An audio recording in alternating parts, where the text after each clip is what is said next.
So in order to find offers, in order to get discounts, you have to click on one of these stores and you have to save them or put them in your favorites. So in order to do that, you have to either be on your home screen or your find offer screen. They're probably going to recommend some offers to you. You can scroll down and see what they have to offer you on your home screen, or you can also click on find offers. I definitely recommend that you choose the stores that you really want to shop at, and your favorites will be listed here. But what you want to do is you want to go here and you want to browse by category. Click on the category that you want to shop at.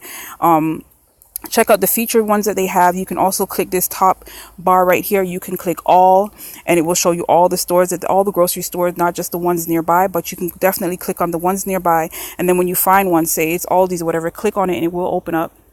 And when it opens up, just press the star. And then you can also either upload your receipt if you have one, or you can definitely check the offers that they have right there. So it's also not just food, it's also a whole bunch of other things, clothing. Just go ahead and check. In the next video, I'll show you how to get these offers.